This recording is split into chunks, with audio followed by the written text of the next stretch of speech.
Amén. Bien, buenos días, feliz sábado. ¿Cómo se sienten?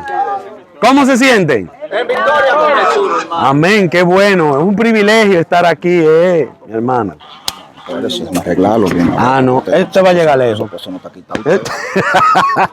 Qué bueno que estamos aquí. Este folleto es interesantísimo.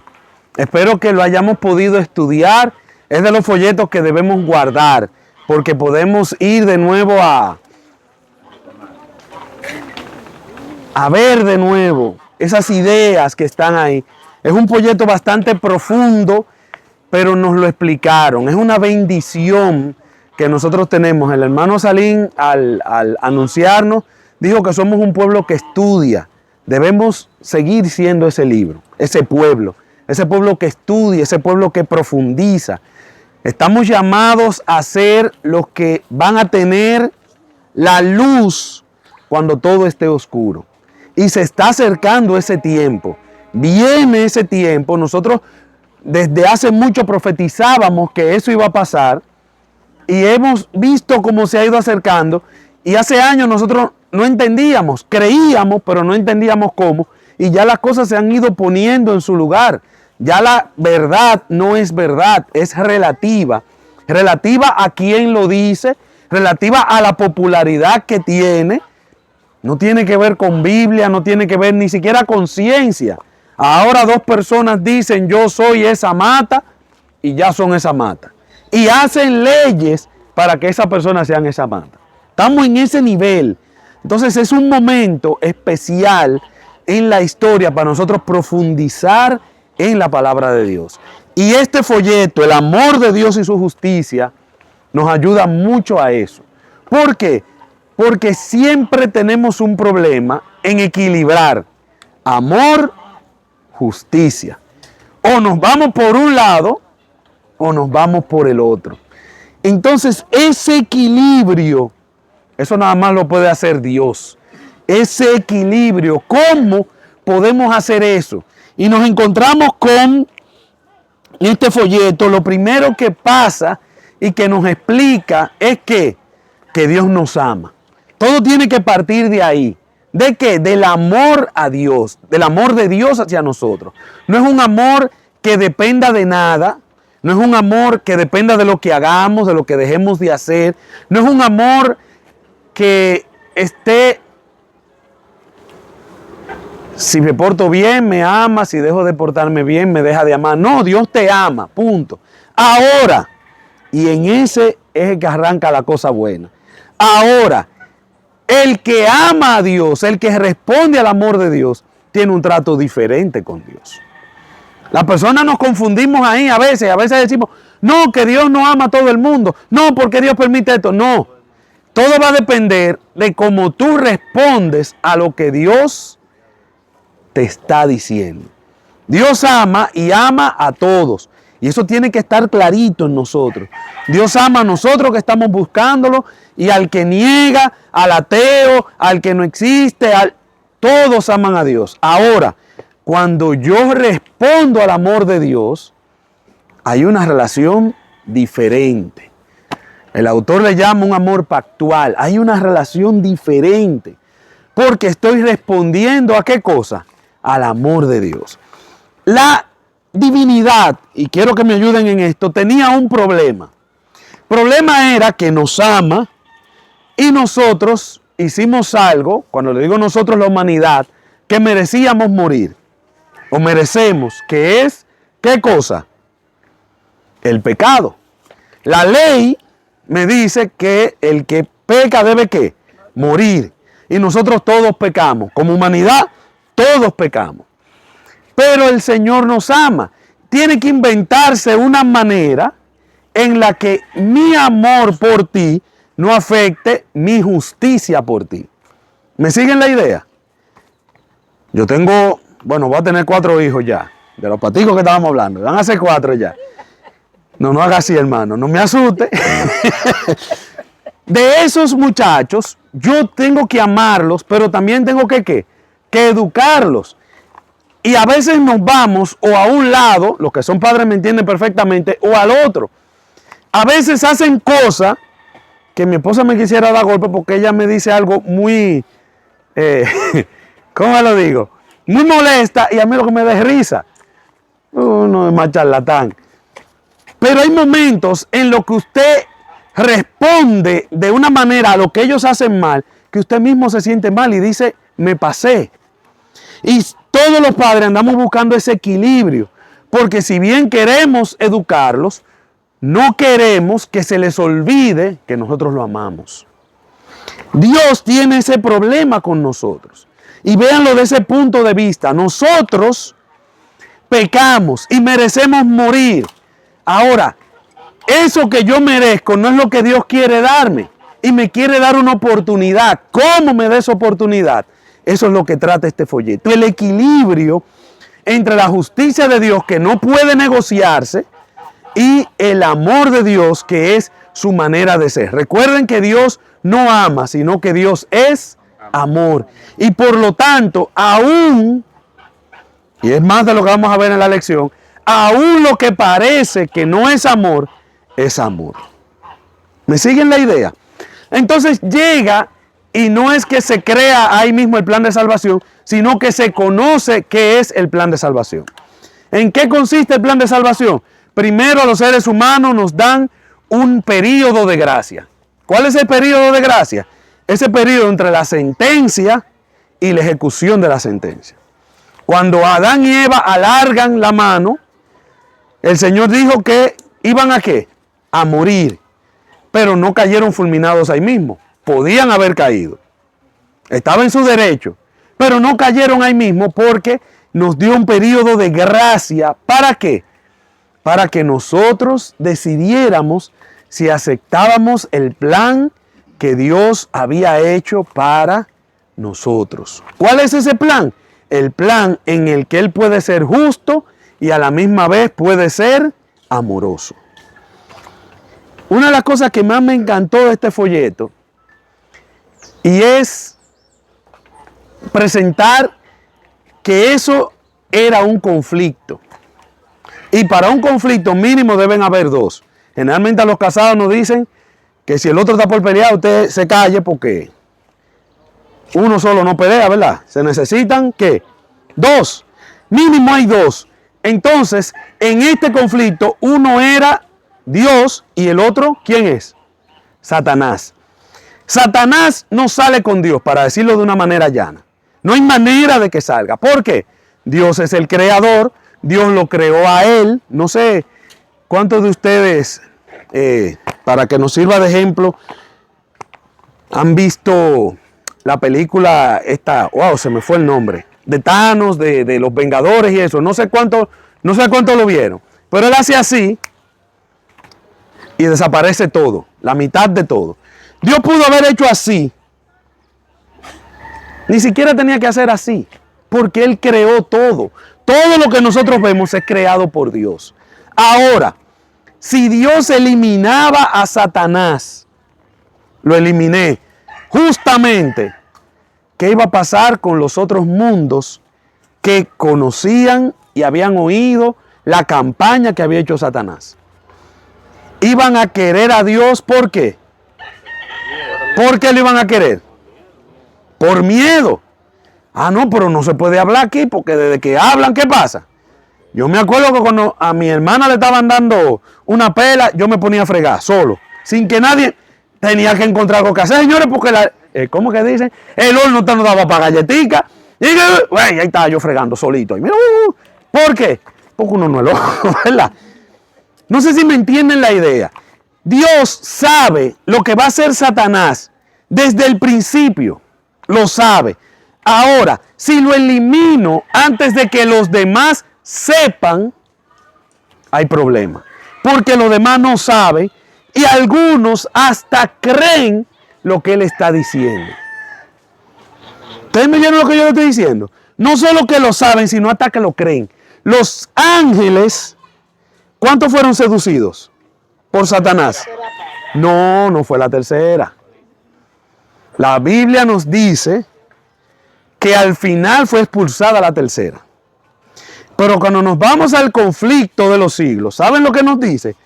Que la mitad de los ángeles creyeron Y cuando el Señor comenzó a explicar, hubo un grupo que ¿qué? Que se retractó. Un tipo que puede engañar a los ángeles, ¿qué usted cree que va a hacer con nosotros? ¿Me siguen la idea? Entonces está el conflicto. Aquí nada más. Está el conflicto. Dios tiene todo el poder de eliminar, pero el amor de Dios, no por el que está nada más, sino por los otros, yo no puedo eliminar.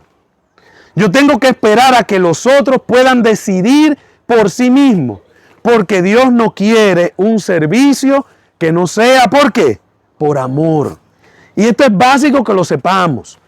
Nosotros tenemos que amar a Dios solamente. Lo que nosotros hacemos fuera del amor no sirve. ¿Me entendieron? No sirve. Así que Dios tiene que dejar que Satanás haga su plan para que todo el mundo vea lo que ya Dios sabía. Ahora, para yo hacer ese plan, ya yo les dije que Satanás no sale con Dios. Entonces ellos se sentaron, por decirlo de alguna manera, y establecieron ciertas reglas. El folleto las llama reglas del conflicto. Establecieron ciertas reglas. Mira, para nosotros hacer esto, como no es por fuerza, sino por convencimiento, vamos a hacer ciertas reglas. ¿Qué regla podría ser? Bueno, podría ser que Dios me puede ayudar a mí cuando yo le pida. Pero si Dios no le pido, entonces Él no puede intervenir. Eso puede ser una regla. Ah, bueno, pero entonces ahí Dios dice, bueno, pero si alguien interviene y me autoriza, eso sería la oración intercesora, ¿verdad que sí? Nosotros vemos un problema y yo oro por Salim y ya Dios está, por decirlo de alguna manera, autorizado a intervenir. No sé si me siguen la idea. Cuando ustedes ven la historia de Job nos da una vislumbre especial de este conflicto. No solo por lo que conocemos, sino por lo que nos deja imaginar. Cuando Satanás llega, recuerden lo que dice Job al principio. ¿Dónde estaba Dios cuando Satanás llega? ¿Se acuerdan? Job, capítulo 1, versículos 3, 4. ¿Qué dice allí? Que Job Dios estaba ¿dónde? En un concilio. Estaba ¿qué? Reunido. Y en esa reunión él le pregunta por Job y Satanás le dice, y Dios le pone parámetros. ¿Se acuerdan? Primero él le dice, pero claro, cualquiera te sirve, si tú lo tienes protegido. Dios le dice, no, pero acaba con todo. Pero, ¿qué cosa? No lo toques. Se vuelve y se repite la escena y él le dice, no, pero cualquiera por la vida suya hace lo que sea. Y Dios le dice, no, tú lo puedes tocar, pero, ¿qué cosa? No puedes matarlo. Recuerdo que estaba leyendo la historia de Martín Lutero. No sé cuántos de ustedes han leído la historia de este reformador.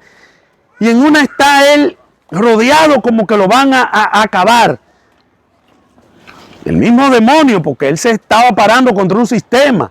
Casi él solo, por decirlo de alguna manera. Y en una él se desaparece. Y como que nadie sabe dónde está. Y es que se lo llevan y ahí hay una... Ahí es que él acaba de traducir la Biblia al alemán, a su lengua materna. Yo le pregunté a papi, pero ven acá, si es el diablo que lo anda buscando, el diablo sabía dónde estaba. Digo yo, ¿por qué no lo buscó? Y no le dijo a los secuaces, mire allí que está, ve, dale. Me dijo papi, porque el diablo tiene ¿qué cosa? Límites. ¿Por qué tiene qué cosa? Límites. Las reglas del conflicto. Recuerden que hay cosas que nosotros somos que le damos la autoridad, tanto al Dios como a quién, como al demonio.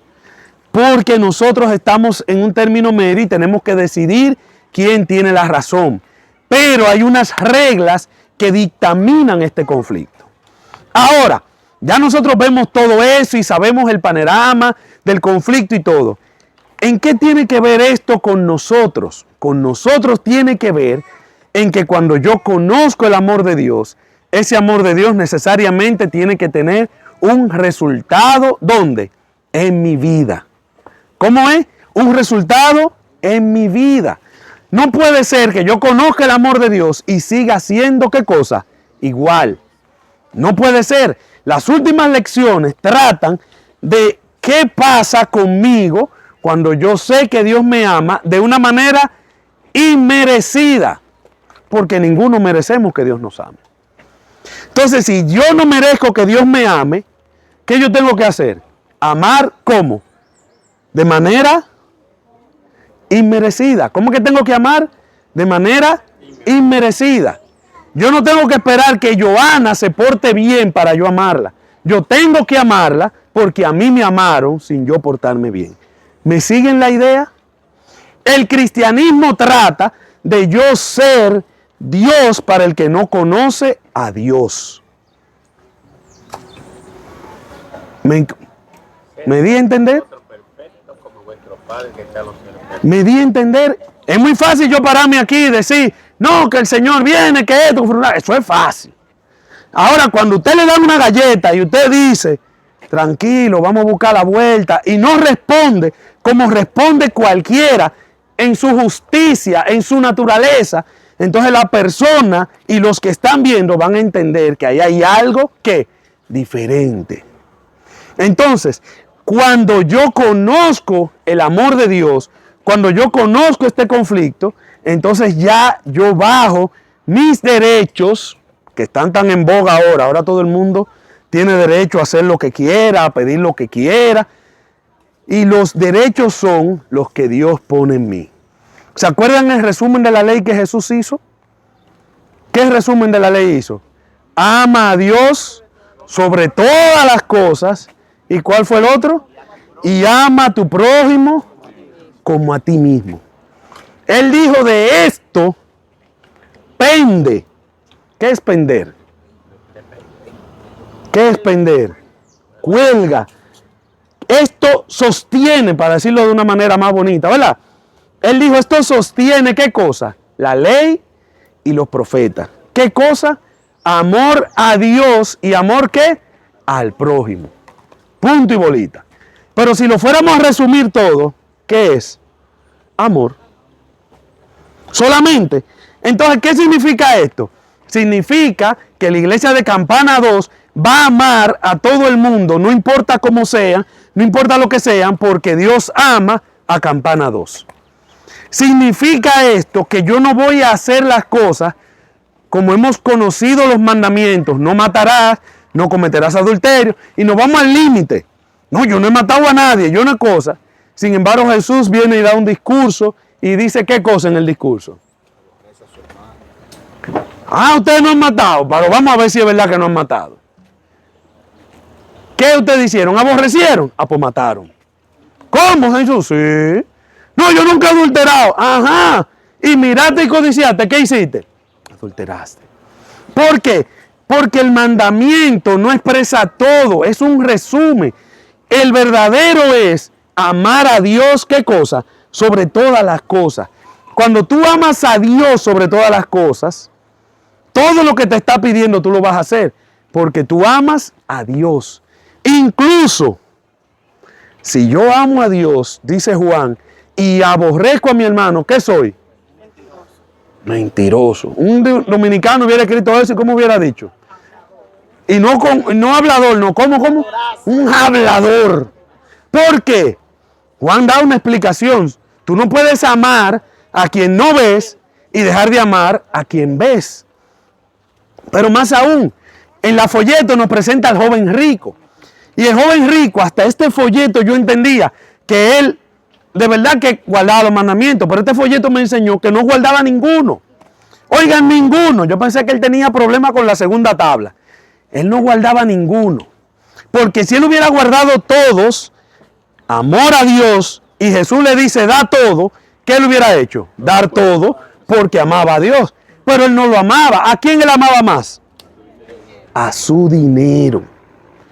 Y ese señor se paró delante de Jesús y le dijo que guardaba los mandamientos. Yo no sé cuál de nosotros nos pararíamos delante de Jesús y le dijéramos eso. Yo no podría. No, de verdad. Yo no podría. Yo estoy asido de la misericordia y la gracia de Dios. Amén. Solamente. Diga usted, mi hermano. Sí, hice la referencia, ¿verdad? Porque los mandamientos es una guía que nos ayuda a ser cada vez más perfectos, pues, como el carácter de Dios. Y si nosotros visualizamos los mandamientos como el carácter de Dios, el carácter de Dios estará en nosotros. Como decía ya en Mateo 5:48, que dice: sed pues vosotros perfectos, como vuestro Padre que está en los cielos es perfecto, que estemos hermosos. Hice una consulta, no, al amiguito mío. De hecho, grande amigo mío de él, porque ya. No, imagínese. Él dice: este versículo es parte de ese Sermón del Monte, donde Jesús llama a su discípulo a un estándar de vida basado en el amor y la justicia de Dios. La palabra perfecto, del griego taleio, no implica una perfección sin fallo, sino una madurez espiritual y plenitud en el amor. Jesús está enseñando que el amor cristiano debe ser completo, incondicional, reflejando la naturaleza de Dios. Exactamente, exactamente. Algo que no quiero pasar por alto y que la lección tocó y que a veces nos confunde. Recuerdo que la semana pasada una persona bien querida a mí dijo: eso es lo que yo no soporto de Dios, porque estábamos hablando de que Dios hace lo que sea para salvarte. Y hay personas que Él va a tener que permitir que se enfermen para salvarlas, porque sanas no van a llegar y no lo van a buscar. Hay personas que van a tener que tener necesidad para recordar. Recuerden al hijo pródigo. El hijo pródigo tenía todo, estaba en un mundo perfecto, pero él tuvo que estar sin comida, sin nada, y la Biblia dice que volvió en sí. Ahí fue que se acordó: en la casa de mi padre. Y cuando estamos hablando de eso, ella dijo: eso es lo que no me gusta de Dios, que no hay tal libre albedrío. ¿En qué consiste el libre albedrío? La lección lo explica bastante bien. Folleto lo explica bastante bien. Nosotros tenemos el poder de hacer lo que nosotros queramos en cuanto a decisión. Ahora, cuando yo decido, yo no solo decido lo que voy a hacer, sino decido la consecuencia de lo que va a pasar. Yo no puedo hacer algo y querer evitar la consecuencia. ¿Me siguen la idea? Yo no puedo hacer algo y querer evitar la consecuencia. La sociedad lo que está tratando ahora es eso: luchar por evitar consecuencias. Quieren hacer lo que quieran sin tener la consecuencia, y ahí nos viene lo que muchas personas llaman el por qué yo no creo en Dios. Yo no creo en Dios porque lo malo existe, porque las desgracias existen, porque usted no vio lo que pasó, que esto. El libre albedrío. El libre albedrío no funciona solamente para mí. El libre albedrío funciona para todo el mundo. Ahora, cuando usted decide hacer, Dios le da curso a que pase esa consecuencia que usted eligió. Pero hay casos, y esta es buena, hay casos en los que Dios interviene en la humanidad sin violar las reglas del conflicto, el libre albedrío. ¿Cómo lo hace? Dios tiene una ventaja en este conflicto. Dios sabe todo lo que va a pasar. Y como Dios sabe todo lo que va a pasar, acomoda todo para que aún usted teniendo su libre albedrío, pase el designio de Dios. ¿Qué les estoy diciendo? José, el plan de Dios no era que José cayera preso, que fuera todo eso. Pero el enemigo sabía que José era importante y lo quería destruir. Pero Dios sabía de antemano lo que iba a hacer el enemigo y lo contrarrestó. Porque la voluntad de Dios es soberana.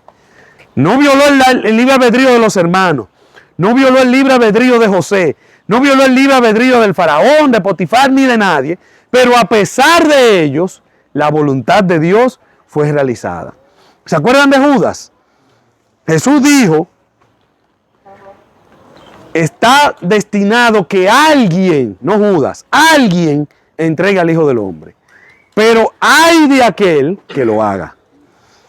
Dice el deseado de toda la gente, si les invito a leer ese capítulo de la Santa Cena, que Judas estuvo siendo llamado por Jesús hasta el último minuto en esa cena. Estaba Jesús luchando por salvar a Judas. Y cuando él le lavó los pies, Judas se conmovió. Porque Judas sabía que él sabía lo que él estaba planeando. Pero entonces ahí, en esa decisión, en el sí y en el no, dejó que ganara el enemigo y ahí tomó su decisión final. ¿Ustedes están oyendo lo que les estoy diciendo? No está nadie destinado a fracasar o a triunfar. Nosotros tomamos nuestras decisiones. Ahora, la voluntad de Dios está por encima de eso. ¿Cómo lo hace? ¿Se acuerdan de la reina Esther y Mardoqueo? A mí me encanta la reina Esther.